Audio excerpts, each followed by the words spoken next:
السلام عليكم، اهلا ومرحبا بكم في قناه سوبر الليدي. يا مساء الفل على كل حبايب قلبي اللي بيتابعوني. النهارده ان شاء الله يا حبايب قلبي بقى لينا معاك جديد كده مع طاجن جديد وتكات جديده من مطبخ اللهلوبه، ان شاء الله بجد يعني هتعجبكم جدا. اتمنى بقى يا حبايب قلبي ان كلكم تتابعوا معايا الفيديو لغايه الاخر، وطبعا بتمنى لكم فرجه ممتعه. هنبدا بالمقادير بتاعتنا بسم الله. اول حاجه زي ما انتم شايفين كده قدامنا في الطبق ده 2 بتنجان. انا مقشره واحده والتانية مخليها بقشرها، وكمان رشه عليها كده رشه خفيفه قوي بقى من الملح علشان ما تمتصش يعني زيت كتير اثناء التسويه او اثناء التحمير. وهنا معايا تقريبا نص كيلو من البصل مقطعاه شرايح بالطول، وكمان كيلو الا ربع من البطاطس مقطعاها برضو كده يعني شرايح او مقطعاها برضو مكعبات، اي حاجه هتنفع. وشويه كمان من الرز. ودي بقى الخضره بتاعتنا اللي احنا لازم نحطها في اي غدا علشان بجد يعني قيمتها الغذائيه عاليه جدا. ودي بقى الفراخ تقريبا يعني 4 وراك انا مقطعاهم كده انصاص. وممكن برضو على فكره تعملي فرخه سليمه. هنبدأ بقى بسم الله. اول حاجة حطيت كده حلتين قصاد بعض على النار عشان بقى اوفر على نفسي الوقت وكمان الوقفة بتاعة المطبخ. في كل حلة كده هنحط معلقة متكونش يعني مليانة قوي من الزبدة، وطبعا ممكن تستخدمي السمنة او الزيت زي ما انت عايزة.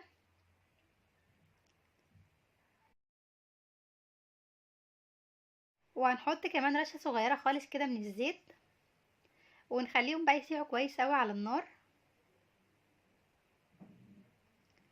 هنا انا باخد شوية بقى من السمنة اللي انا حطيتها في الحلة الاولانية، لان بصراحة حسيت يعني انها كتيرة شوية، علشان بس الاكلة بتاعتنا يعني متبقاش دسمة.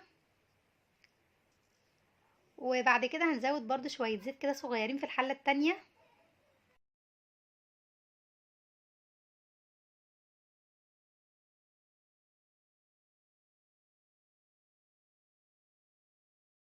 اول بقى ما السمنة والزيت سخنوا هنبتدي ننزل كده بالفراخ اللي احنا طبعا غسلينها كويس جدا بالمية والخل والملح، وكمان مصفيينها في مصفى.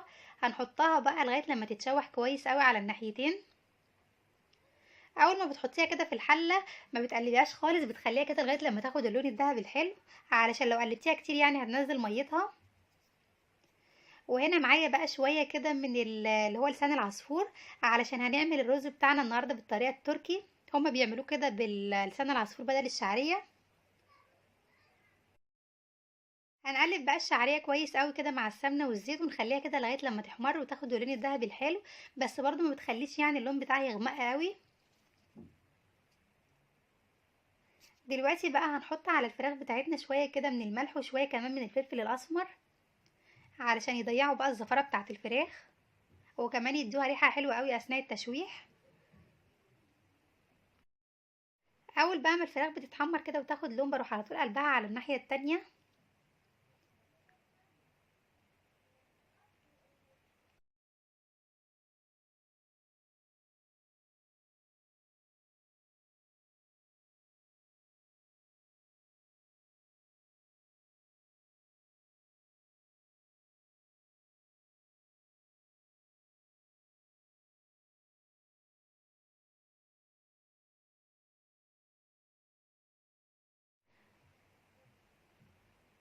ودلوقتي هننزل عليهم بقى البصل اللي احنا كنا مقطعينه كده شرايح بالطول.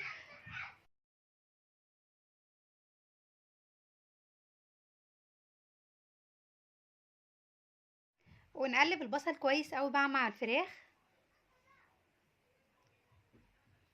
هنخلي البصل كده يدبل شوية مع الفراخ وكمان يكرمل كده وياخد لون دهبي حلو.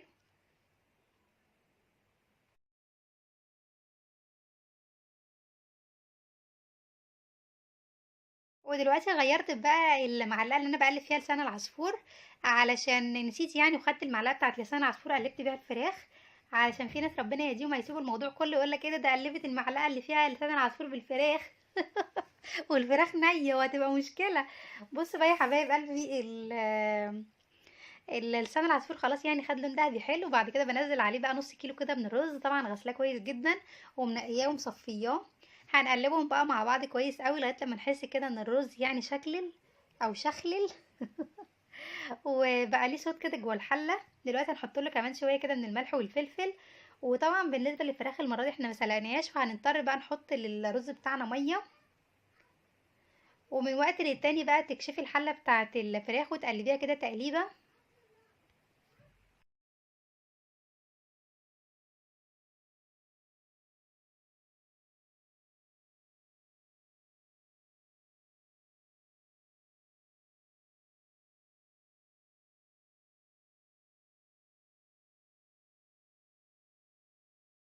هنظبط بقى الميه بتاعه الرز، وبعد كده هنقفل عليه بغطا حله، واول ما يبتدي يتشرب بقى هتهدي عليه النار خالص، وبعد كده تحطي تحتيه كمان الشياطه علشان ما يشطش منك ويستوي كويس قوي. وعلى فكره بالنسبه للحاله اللي انا بستخدمها دي، علشان في ناس كتير جدا بتسالني عليها، دي حاله اللي هي زينوكس زنوكي. بس خلوا بالكم لما تيجوا تشتروا في حلتين زينوكس زنوكي، في نوع كويس ونوع وحش. لما تيجوا تشتروا هات النوع التقيل. دلوقتي هنعمل بقى مع بعض شويه بتنجان كده بانيه. معايا هنا في الطبق بيضايه وحطيت عليها رشه خفيفه خالص بقى من الحليب، وشويه كمان من الملح والفلفل، وبعد كده بنقلبهم بقى مع بعض كويس اوي.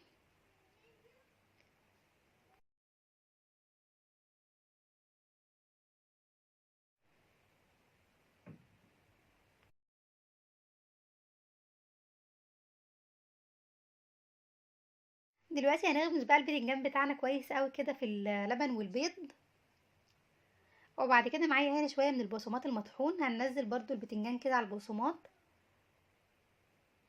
ونغلفه كويس اوي كده بطبقه تكون خفيفه، يعني ما تكونش برضو كبيره اوي بالبقسماط المطحون.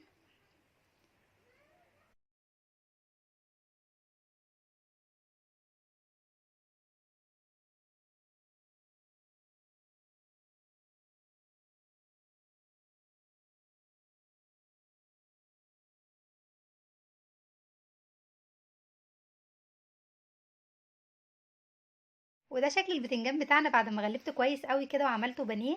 دي بقى البتنجانيه التانية، حابه الحقيقه يعني احمرها او اقليها كده في الزيت. هنعمل بقى صنفين كده من البتنجان. ودي كده البطاطس والبصل زي ما انتم شايفين كده نزلت بقى ميتها. وبجد يعني الفراخ عايزه اقول لكم ريحتها بقت حلوه قوي. ولغايه دلوقتي ما حطيتش ميه خالص يا جماعه، عشان بس هتسالوني كتير هقول لكم لا ما حطيتش ميه خالص.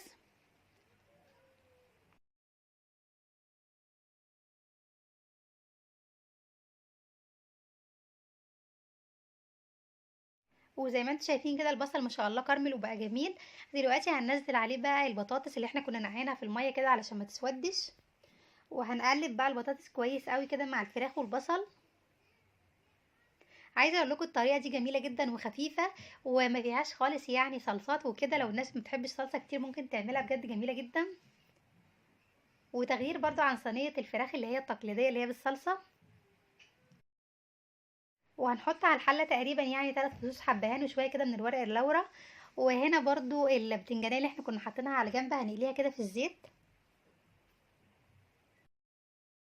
ودلوقتي هنعمل بقى الدقه بتاعه البتنجان بتاعتنا. هيبقى معايا هنا توم وفلفل اخضر كده واحمر، هنحط عليه بقى شويه صغيرين خالص من الملح، وشويه من الكمون، وشويه كمان من الشطه الحمراء. لو حابه ما تحطيش شطه حمراء كده وتكتفي بالفلفل الاخضر اللي احنا حاطينه برضو هينفع.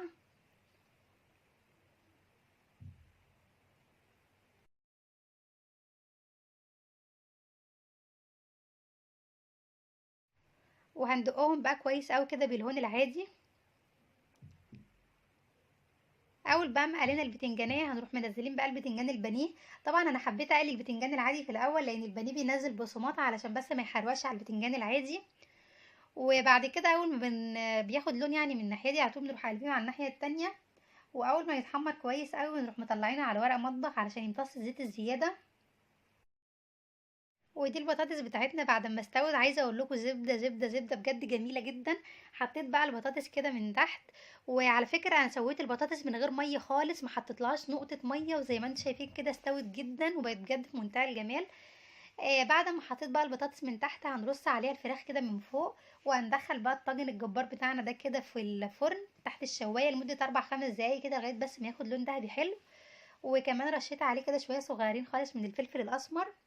لو حابه ان انت تعملي الاكله دي من الاول للاخر في الطاجن هتنفع برضه هتبقى حلوه. وده كده البتنجان بتاعنا بعد ما قليناه زي ما انتم شايفين كده ما شاء الله خد لون بقى جميل. هنخلل بقى شويه كده من الطماطم مع البتنجان علشان يبقى بتنجان مخلل وكمان طماطم مخلله. لو عايزه تستبدليهم بالسلطه الخضراء برضه هينفع، او شويه من المخلل كده البلدي. وده بقى الشكل النهائي للسفره الجباره بتاعتنا. ده كده البتنجان البانيه والبتنجان اللي هو المخلل والطماطم المخلله. شكلهم بجد يتاكلوا اكل كده من كتر جماله وحلاوته. ودي شوربة لسان العصفور كنت عملتها معاكم قبل كده. وكمان الرز التركي بقى المعتبر شايفين كده مفلفل بقى فلفلة السنين. وده بقى طاجن الفراخ بتاعنا بالبطاطس. عايزه اقول لكم عجب ابو عبد الله جدا، وقعد يقول لي ايه ده البطاطس عامله زي الزبادي دايبه دوب. بالهنا والشفا ليكم كلكم يا حبايب قلبي. وطبعا بالهنا والشفا للي هياكل. لو عجبكم بقى يا حبايب قلبي الفيديو، يا ريت بقى ما تنسوناش كده في لايكات كتير، وكمان تشتركوا في قناتي قناه سوبر ليدي ام عبد الله على اليوتيوب، وتفعلوا الجرس علشان ان شاء الله يوصل لكم اشعار بكل جديد. بحبكم في الله، ما تنسينيش بقى في الدعاء. اشوفكم بقى ان شاء الله في فيديو جديد. مع السلامه.